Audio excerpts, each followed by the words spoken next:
నమస్తే రమగారు. నమస్తే జయ. రమగారు, మనకి కామెంట్స్లో కొన్ని ప్రశ్నలు వస్తూ ఉంటాయి కదా.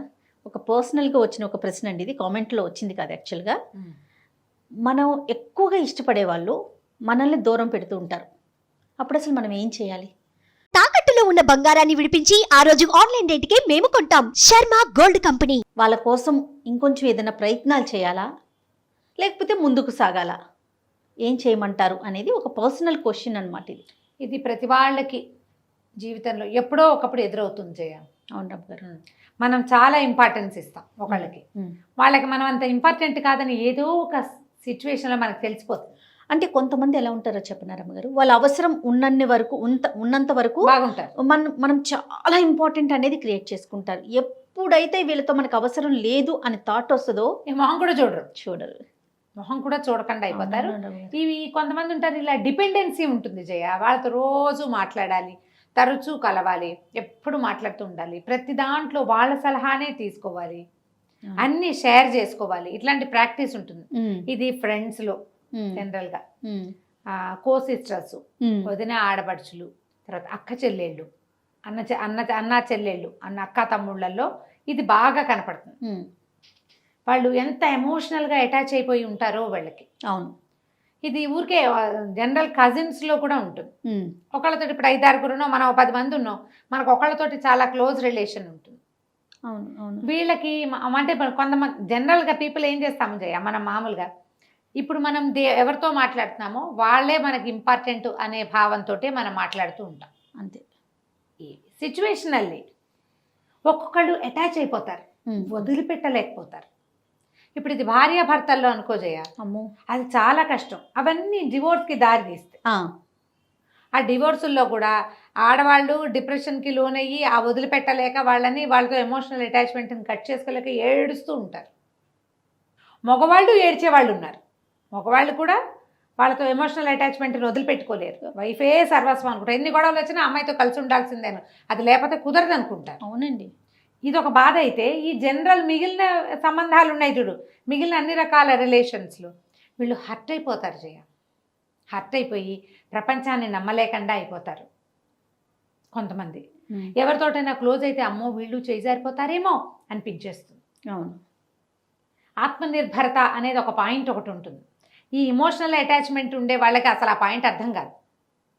మన మీద మనం డిపెండ్ అవ్వటం, దేవుడి మీద డిపెండ్ అవ్వటం. బంధాలని తెంచుకోక్కర్లేదు, కానీ వాళ్ళు వద్దు అన్నప్పుడు ఎందుకు వెంపర్లాడటం అనిపిస్తుంది. నా పర్సనల్గా కూడా నాకు కూడా అదే అనిపిస్తుంది. ఇప్పుడు ఏం చేస్తాం మనం, వాళ్ళు చాలా విలువ ఇచ్చాం మనం వాళ్ళకి. ఒక సిచ్యువేషన్ మనం ఒక కజిన్స్లో చెప్పుకుందాం. వీళ్ళిద్దరూ ఎంతసేపు విషయాలు షేర్ చేసుకుంటారు.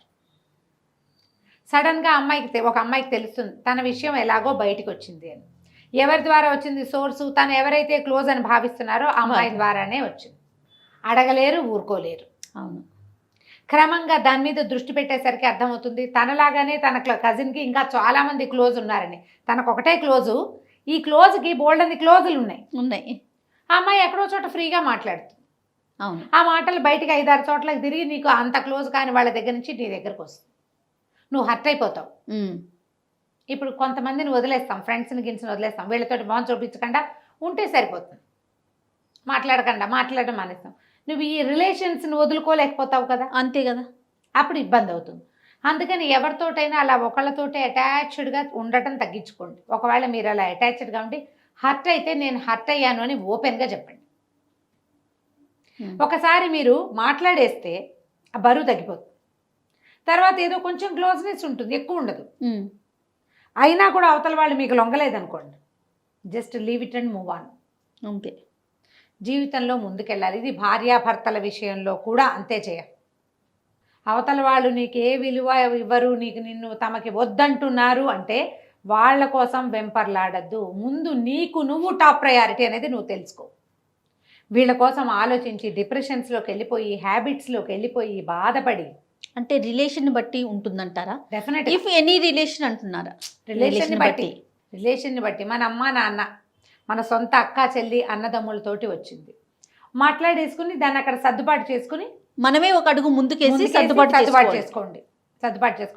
దాని తాలూకు నొప్పి ఉంటుంది. మొదట్లో చాలా బాగా నొప్పిగా ఉంటుంది, క్రమంగా నొప్పి తగ్గుతుంది. ఒక డాటర్లే ఉంటుంది, ఉంచుకోండి, ఏం పర్వాలేదు. అంతే. హ్యూమన్ రిలేషన్స్ ఇలాగే ఉంటాయి. క్రమంగా ఇది బయటకు విస్తరించండి. మన సంబంధాలు బయట ఉంటాయి, మన కజిన్స్ తోటి, ఫ్రెండ్స్ తోటి, రిలేటివ్స్ తోటి, అక్కడి నుంచి ఆఫీస్ కొలీగ్స్ తోటి. అంతే. ఇలాంటప్పుడు వీళ్ళతోటి కూడా కడిగేయండి, తెంచేసేయండి, అంతే. మూవ్ ఆన్ అయిపోండి లైఫ్లో. ఇలా వాళ్ళెవరో నిన్ను హర్ట్ చేశారని నువ్వు హర్ట్ అయిపోయి ఎక్కడ ఏది ఆగదమ్మా దేనికోసము. నువ్వు వద్దన్నా రాత్రి అవుతుంది, వద్దన్నా పగలైపోతుంది. అంతే కదండి. నువ్వు వద్దన్నా రోజులు గడిచిపోతాయి.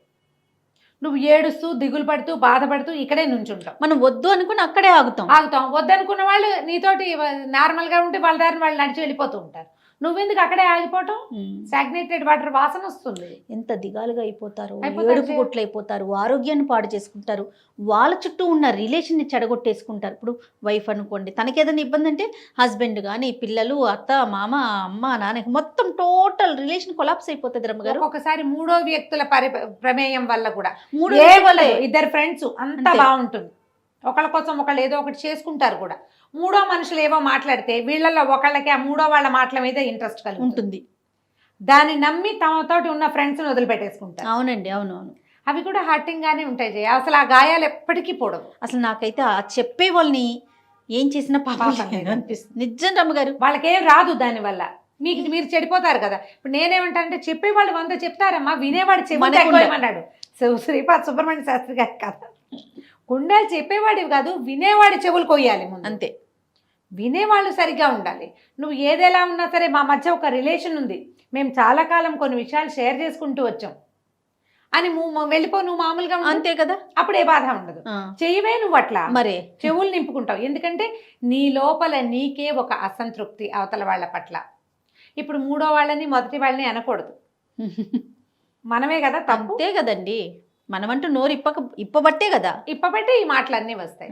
మూవ్ ఆన్ అవ్వండమ్మా. జీవితంలో ఎవరికి విలువ ఇచ్చినా ఇవ్వకపోయినా ముందు మీకు మీరు విలువించుకోండి. అన్నిటికంటే అత్యంత మీ విలువైనది మీ జీవితం, మీ ఆరోగ్యం. ఇవి రెండూ బాగుంటాయి. మీరు కొత్త ప్రపంచంలోకి అమెరికా వెళ్ళి, ఆస్ట్రేలియా వెళ్ళి, ఆఫ్రికా వెళ్ళి, అంటార్కిటికా వెళ్ళి కూడా జన సంబంధాలు మనం విస్తరించుకోవచ్చు. ఇప్పుడు మనకి ఉండని వాళ్ళు ఎవరు? రక్త సంబంధిక బ్లడ్ రిలేషన్ ఒక్కటి ఉండదు తప్ప ప్రపంచంలో అందరూ అన్ని చోట్ల దొరుకుతారు. అంతే. కొత్త రిలేషన్ని డెవలప్ చేసుకోండి. ప్రపంచం అంతా రిలేషన్స్ మయం. ఎక్కడైనా ఒక దెబ్బ తగిలితే ఇక అక్కడే ఆగిపోకండి. ఇప్పుడు రాజయ్య, ఇప్పుడు మనకి ఎన్ని థెరపిస్టులకి వాళ్ళకి డిమాండ్ పెరిగిపోయిందండి. అవునండి.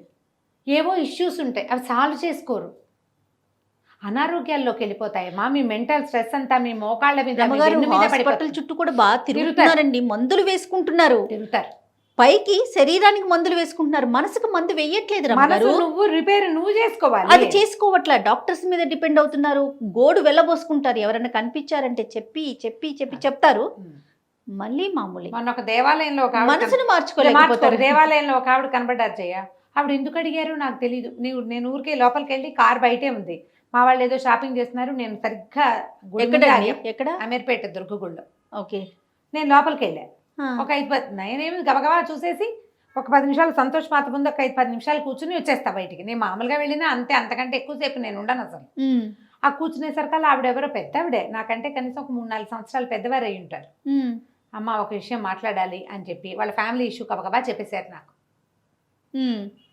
చాలా ఇబ్బందిగా ఉంది అని. నేనన్నా వదిలేయండి అమ్మా, వదిలేయమంటారు, వదిలేసేయండి. ఒక్కసారి వదిలిపెట్టేస్తే ప్రాణం హాయిగా ఉంటుంది. పోతే పోతుంది, అది వచ్చి ఏముంది. ఇప్పుడు మీకే 60 ఏళ్ళు వస్తున్నాయి, ఎందుకు దాన్ని ఏం చేసుకుంటారు? కష్టమా రమ్మగారు వదిలేయటం? చాలా కష్టం జయ, చాలా అత్యంత కష్టమైన విషయం వదిలేయటమే. సులువైన విషయం వదిలేయమని చెప్పడం. నేను ఈజీగా చెప్పా. ఎందుకు అడిగారో అమ్మ నాకు తెలీదు, గుళ్ళో కూర్చున్నాం, వదిలిపెట్టేసేయండి, మీరు ప్రశాంతంగా ఉంటారు, హాయిగా కృష్ణారామ అనుకోండి, వదిలేయండి. ఆవిడ 10 రోజులు ఆ ఫోన్ నెంబర్ తీసుకున్నారు. ఇట్లా నేను 5-6 కథలు విన్నా ఆ గుళ్ళో. సడన్గా చెప్పేస్తారు జయ, మొత్తం కథ అంతా చెప్పేస్తారు, ఇలా ఇలా ఇలా ఇలా ఉంది మా పరిస్థితి అని. ఆవిడ ఫోన్ నెంబర్ తీసుకున్నారు, ఫోన్ చేశారు నాకు. మీరు వదిలేయమని చెప్పిన తర్వాత ఇంటికి వెళ్ళి మా ఆయనకి మా అబ్బాయికి చెప్పానండి, అది రాకపోయినా మీకు వృద్ధి వస్తుంది అని చెప్పారు నాకు. నేను అలాగే చెప్పాను, అది కలిసి రాలేదు ఆస్తి, వదిలేయండి, మీ పుట్టింటి ఆస్తి వదిలిపెట్టండి, మీ అబ్బాయికి ఏదో మంచి ఉద్యోగం వస్తుంది, ఇంకా కొంచెం బెటర్మెంట్లోకి వెళ్తారమ్మా. ఎందుకు వెంపర్లాట? అన్నయ్యతో పడుతూ తమ్ముడితో పడుతూ వాళ్ళు ఎవరు మిమ్మల్ని గుమ్మం తొక్కనివ్వరు, మీతో మాట్లాడరు డబ్బుల కోసం. వేదవ డబ్బు పుసుకుని కళ్ళు మూసామంటే డబ్బు లేదు గిబ్బు లేదు, మనం ఒకళ్ళమే పోతాం అన్ని ఇక్కడ వదిలిపెట్టుకుని. ఆవిడ చక్కగా మంచి వజ్రాలు గిజ్రాలు వేసుకుని బాగున్నారు డైమండ్స్ తోటి మంచి. ఫోన్ చేశారు 10 రోజుల తర్వాత, మా అబ్బాయి మా ఆయన కూడా సమాధాన పడిపోయారమ్మా, మేము బెంగళూరు షిఫ్ట్ అయిపోవాలని అనుకుంటున్నాము, అక్కడ ఏదో బిజినెస్ ప్లాన్ ఆలోచిస్తున్నాడు, చాలా మంచి బయర్స్ కూడా చాలా మంచి వాళ్ళు దొరికారు ఇక్కడ ఆస్తికి మాకు. పోనీలే, గుళ్ళో డిసైడ్ అవ్వండి అంతే.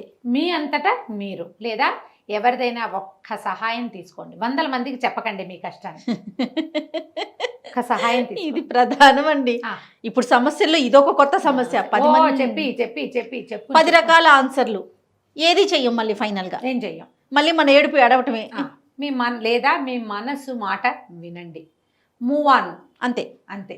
మీకు విలువ లేని చోట పారిపోవద్దు, తప్పుకోండి. అమ్మాయిలు అబ్బాయిలు కూడా చూడండి రమ్మగారు, నాకు వద్దు ముర్రో అన్నా సరే వదలరు, వదిలిపెట్టరు.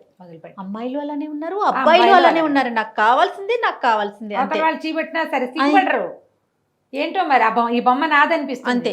ఆ బొమ్మ నాది కాన్సెప్ట్ నుంచి బయటికి రారు, అవతల వాళ్ళు మనుషులు అని అనిపించింది. నేనేమంటానంటే పారిపోయి పరిగెత్తి సమాధాన పడద్దమ్మా, తప్పుకోండి. జస్ట్ వదిలేయటం ఎలాగో ప్రాక్టీస్ చేయండి. మనకి ఇంకో కొత్త దారి కనిపిస్తుంది కదా, గ్యారంటీగా కనిపిస్తుంది. జీవితం ఎప్పుడు దారులు తెరుస్తూనే ఉంటుంది, నువ్వు చూడాలంతే దాన్ని, కళ్ళు పెట్టాలి, నువ్వు కళ్ళు పెట్టాలి. దీని నుంచి నీ దృష్టి మరల్చి బుద్ధిని నీ దారి వైపుకి మళ్ళీ ఇచ్చావంటే 100 దారులు కనపడతాయి. సూపర్, శభాష్, సూపర్ రమ్మగారు. నమస్తే.